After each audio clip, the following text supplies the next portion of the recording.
गावत गीत मनोहर बानी, सोहनवल तनु सुंदर सारी, जगत जननी अतुलित छवि भारी। भूषण सकल सुदेश सुहाए, अंग अंग रचि सखिन बनाए।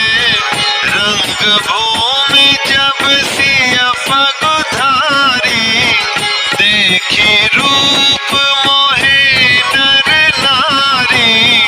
हर्षि सुरन दुंदुभि बजाई, बरषि प्रसूत अपछरा गाई। पानि सरोज सोह जयमाला, अव चट चितय सकल भुआला। सिय चकित चित राम ही चाहा, भय मोह बस सब नर नाहा। मुनि समीप देखे दो भाई, लगे ललकी लोचन निधि पाई। गुरजन लाज समाज बड़, देखि सिय सकुचानी। लागी बिलोकन सखिन तन, रघुबीर ही उर आनी। सयानी सखियां सीता जी को साथ लेकर मनोहर वाणी से गीत गाती हुई चली। सीता जी के नवल शरीर पर सुंदर साड़ी सुशोभित है। जगत जननी की महान छवि अतुलनीय है। सब आभूषण अपनी अपनी जगह पर शोभित हैं, जिन्हें सखियों ने अंग अंग में भली भांति सजाकर पहनाया है। जब सीता जी ने रंग भूमि में पैर रखा, तब उनका दिव्य रूप देखकर स्त्री पुरुष सभी मोहित हो गए। देवताओं ने हर्षित होकर नगाड़े बजाए और पुष्प बरसाकर अप्सराएं गाने लगी। सीता जी के कर कमलों में जयमाला सुशोभित है। सब राजा चकित होकर अचानक उनकी ओर देखने लगे। सीता जी चकित चित्त से श्री राम जी को देखने लगी। तब सब राजा लोग मोह के वश हो गए। सीता जी ने मुनि के पास बैठे हुए दोनों भाइयों को देखा तो उनके नेत्र अपना खजाना पाकर ललचाकर वहीं अर्थात श्री राम जी में जा लगे। परंतु गुरुजनों की लाज से तथा बहुत बड़े बड़े समाज को देखकर सीता जी सकुचा गई। वे श्री रामचंद्र जी को हृदय में लाकर सखियों की ओर देखने लगी। राम रूप अरुसिय छवि देखे, नर नारी न परिहरि निमेषे। सोचहि सकल कहत सकुचाही, विधि सन विनय करहि मन माही। हरु विधि बेगी जनक जड़ताई, मति हमारी असी देहि सुहाई। बिनु विचार पनु तज नर नाहु, सिय राम कर कर विबाहु। जगु भल कहि भाव सब काहू, हठ कीन्हे अंतहु पुरदाहु। एहि लाल सामगन सब लोगु, बरु सांवरो जानकी जोगु। तब बंदी जन जनक बोलाए, मेरे दावली कहत चली आए।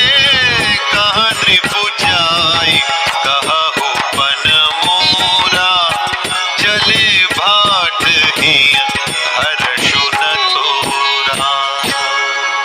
बोले बंदी बचन बर, सुनहु सकल महिपाल।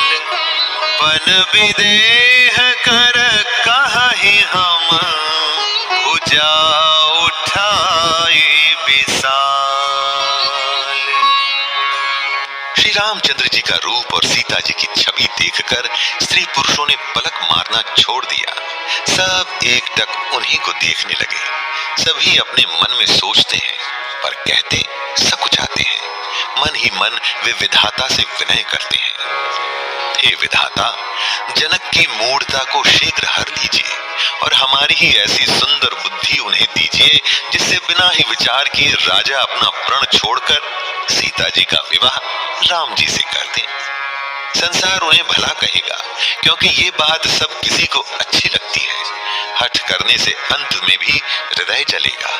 सब लोग इसी लालसा में मग्न हो रहे हैं कि जानकी जी के योग्य वर तो ये सांवला ही है। तब राजा जनक ने बंदीजनों अर्थात भाटों को बुलाया। वे विरदावली वंश की कीर्ति गाते हुए चले आए। राजा ने कहा, जाकर मेरा प्रण सबसे कहो। भाट चले। उनके हृदय में कम आनंद न था। भाटों ने श्रेष्ठ वचन कहा, हे पृथ्वी की पालना करने वाले सब राजागण, सुनिए, हम अपनी भुजा उठाकर जनक जी का विशाल प्रण कहते हैं। त्रिप भुज बलु विधु शिव धनु राहु, गरुड़ कठोर विदित सब काहू, रावण बानु महाभट भारे, देखि सरासन गवहि सिधारे, सोई पुरारी को दंड कठोरा, राज समाज आज जोई तोरा, त्रिभुवन जय समेत बैठे, बिनहि विचार बरई हठते, सुनिपन सकल भूप अभिलाषे, भट मानी अतिशय मन माखे, परिकर बांधे उठे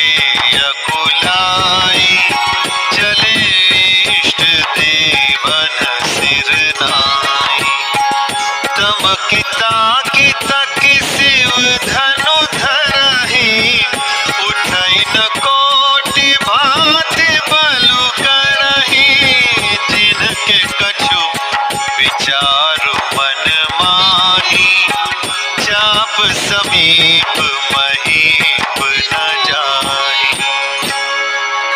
तमकि धरहि धनु मूढ़ नृप, उठै न चलहि लजाई, मनहु पाई भट बाहुबलु, अधिक अधिक करुआई। भुजाओं का बल चंद्रमा है, शिव जी का धनुष राहु है, वह भारी है, कठोर है, यह सबको मुदित है। बड़े भारी योद्धा रावण और बाणासुर भी इस धनुष को देखकर गांव से अर्थात चुपके से चलते बने। उसे उठाना तो दूर रहा, छूने तक की हिम्मत न हुई। उसी शिव जी के कठोर धनुष को आज इस राज समाज में जो भी तोड़ेगा, तीनों लोगों की विजय के साथ ही उसको जानकी जी बिना किसी विचार के हठ पूर्वक वरण करेंगी। प्रण सुनकर सब राजा ललचा उठे। जो वीरता के अभिमानी थे वे मन में बहुत ही तमतमाए, कमर कसकर अकुलाकर उठे और अपने इष्ट देवों को सिर नवाकर चले। वे तमक कर बड़े ताव से शिव जी के धनुष की ओर देखते हैं और फिर निगाह जमाकर उसे पकड़ते हैं।